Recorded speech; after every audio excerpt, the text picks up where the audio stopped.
Hello guys, I'm going to do some fried green tomatoes, and later I'm going to fry up some potatoes to go with it, maybe fry up some bacon for supper, but well, kind of like a lunch supper, both.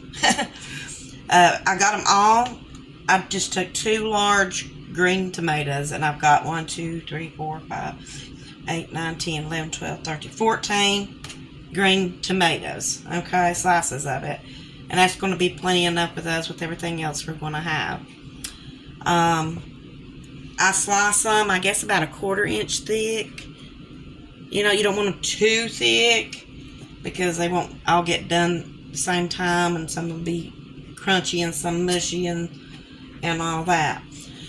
Also, you've got to take a paper towel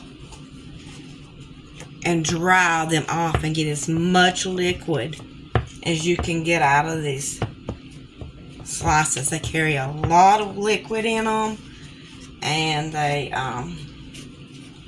you've got to get that out or they will turn to mush when you cook them. A lot of people don't realize that. If you want crispy ones, really good ones, you want them dry as you can get them, okay?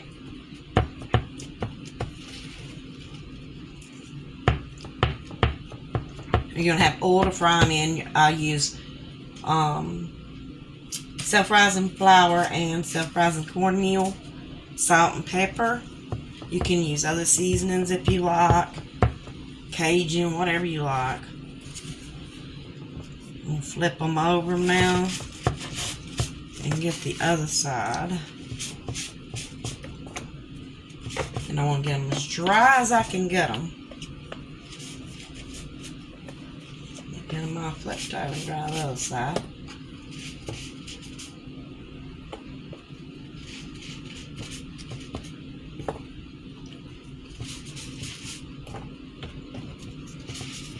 Drying them that part off of it so because it turn over and get it back on there on the other side. Now get some more of these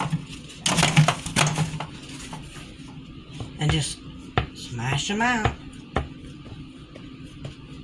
Another nice thing to have when you're doing this is a baker's cooling rack to put them on after you get them battered. Alright, that's good enough. Now what we're going to do is put some salt on them. And you put the salt on them and on both sides.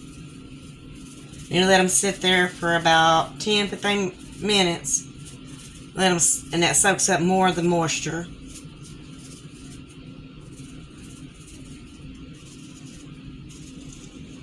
Go ahead and flip them over and do the other side.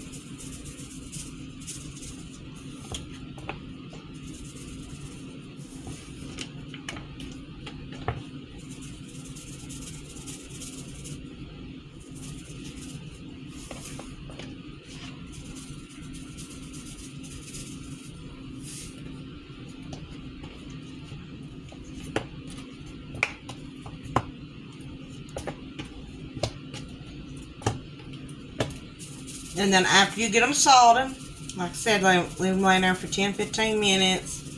And soak all that up, and it dries them up a little bit more. And it's just going to help make them more crispy and just better, okay? So I'm going to turn this off and let them sit here for about 10-15 minutes. I'll be right back. Okay, now, it's been about 10 minutes or so. I've got 2 eggs out and put it in a bowl. Cracked them, put them in a bowl. And I'm going to add just a couple splashes of milk in there. 3 splashes. Should be all I need.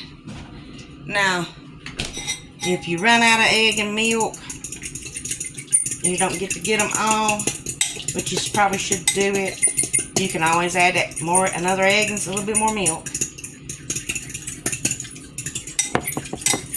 Mix that up real good, and I like to put salt and pepper in that. A little bit, just to taste. mix it up good again.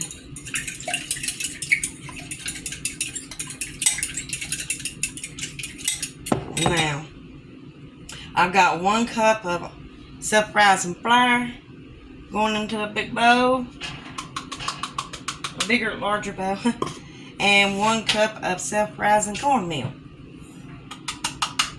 Alrighty. And I put salt and pepper in that also, just to taste. A little bit of it. Alrighty. And you're going to want to mix that up a little bit also, to get all that salt and pepper and the cornmeal and the flour all together.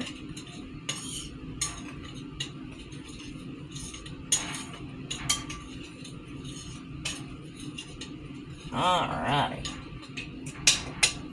Now, I've got me a baker's rack here on a pan. Alright, now I've got my skillet and I got some oil in it over here, but I ain't got it good and hot yet. I ain't turned it on. I'm going to get this done, this part, and let it sit for another 10-15 minutes and settle, and then we will fry it up after that. But what I do is I'll take one, drop it down in the egg and milk, and make sure you get it real good in there. I like to flip it over, drain the excess off, put it in the flour and cornmeal, and just cover it up on both sides.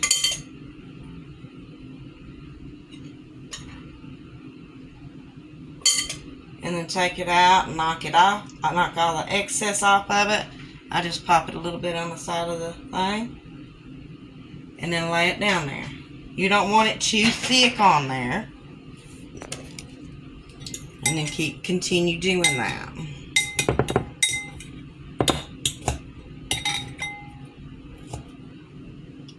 Drain the excess egg off. Put it in the flour and meal.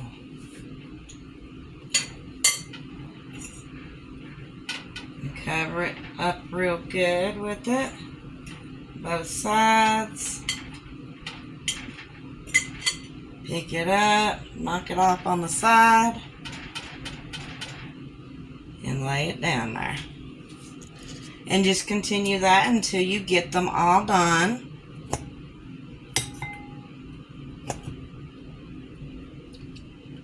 And then, like I said, just leave them sitting there for another 10-15 minutes. Let them settle.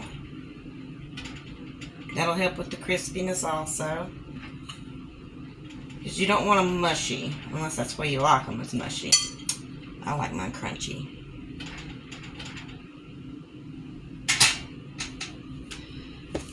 But I'm going to continue doing this. And then I'll let them sit in there. And then I'll be back on and we'll fry these things up. Hang on just a minute. Okay, back guys. I just got all these done and they've been sitting here for a few minutes.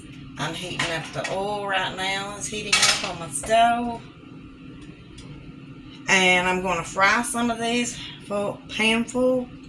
And another way you can do these is using a deep fryer. I have a little Fry Daddy. You can only do 2 or 3 at a time in it.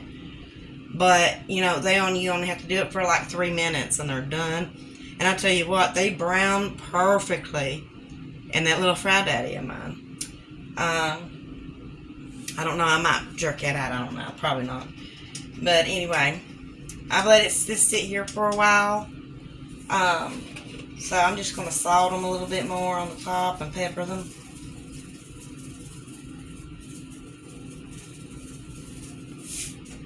And then I'll flip them over into the pan and salt. Well, I didn't get the pepper. Let me get the pepper first. That needs to heat up a little better anyway. A little bit more salt and pepper on them. Give them a little more seasonings, a little bit more taste. Alright. And then we'll flip them over into the pan. And get as many as we can in the pan.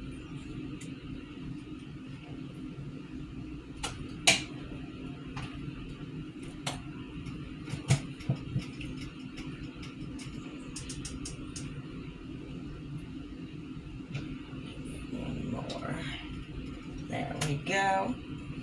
Now, I should be able to get it all in 2 pans, Brian. Wash my hands here real quick. I just put enough oil in there to cover the bottom of the pan real good, but not like a little bit more than what you would do just sauteing. But you know, I have a little bit in there, but not a whole lot, because you don't want it too greasy, because they can get really too greasy.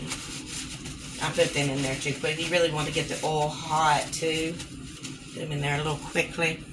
And when you get them out, you put them right back on this and let them cool and drain on this right here. So brown up slowly but surely. I can go ahead and flip these over and salt and pepper the other side on this.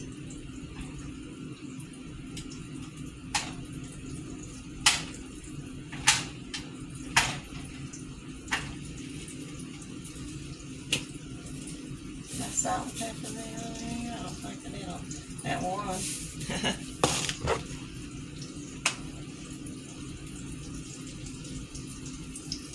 Salt and pepper on both sides.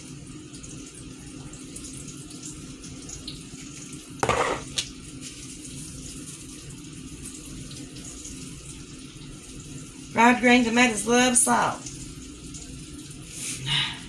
Man. They're starting to fry up. I'm going to get you and bring you over here. If you can see it. They're starting to fry up good.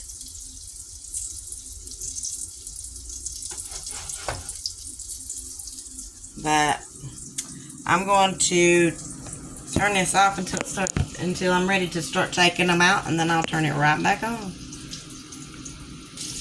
Okay, I'm going to flip them over. They're ready to flip over. And it's real easy. Just take a fork and flip them. And it's real easy. That way you don't splatter nothing all over you and all that good stuff. Let me show you how they're browning on that one side already. And they've just been frying for 2-3 minutes. Oh, no, you can't see it right there. Sorry. These are looking pretty good. Pretty good. Let's fry them on the other side for a little bit now. And I'll bring you back when they're done. Okay, guys, they're ready to come out of there. They're very browned. Let's bring you over here to it. Oh, it's slipping on my fork. Oh, it slipped off. Let me turn you around so you can really see it. Oh, where's it at? There it is. It's really, here's the whole thing of them. I'm going to get them out now. I had to flip them over one extra time to get the other side as good as the other one.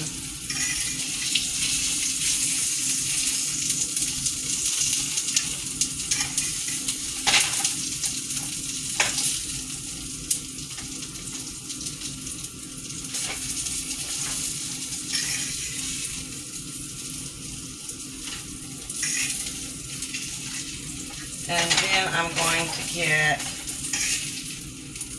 put the rest of them in here.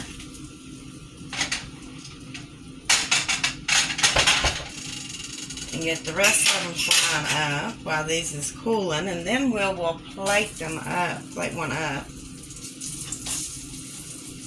I love it with ranch dressing. That's my favorite. You can eat it plain. You can have ketchup on it. Kids tend to like ketchup. And everything. I like the ranch on mine. So, okay, hang on just a moment. I need to get this plated up.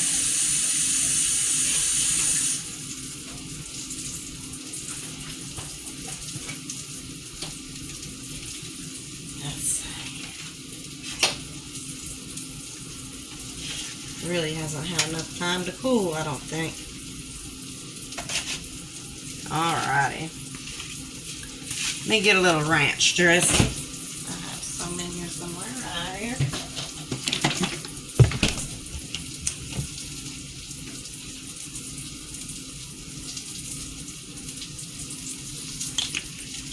Now, after this, I'm going to make some fried taters, too. Let's see here.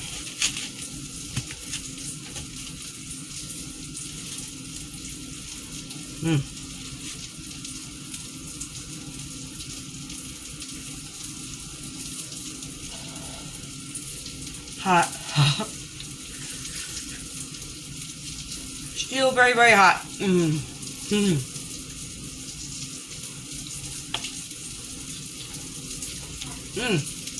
got a napkin.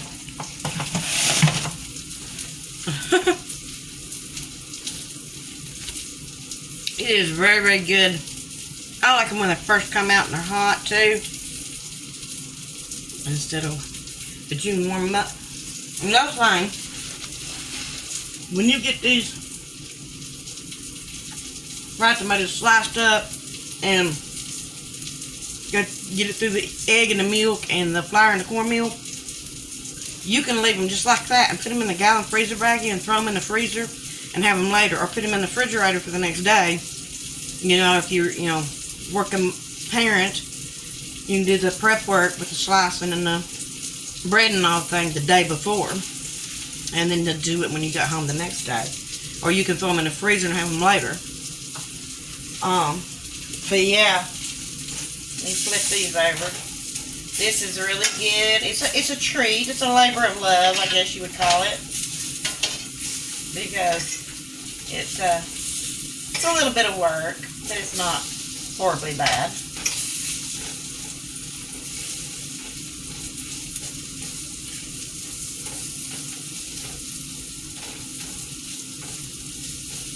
So, but yeah, I'm going to turn this down a little bit. It's getting a little too hot over here. Okay, but there you go. That's your, what's that? I got a mosquito or something right there. No, it's a bee. I got me a bee, guys. But anyway, is real good. Y'all need to try that. Bye-bye.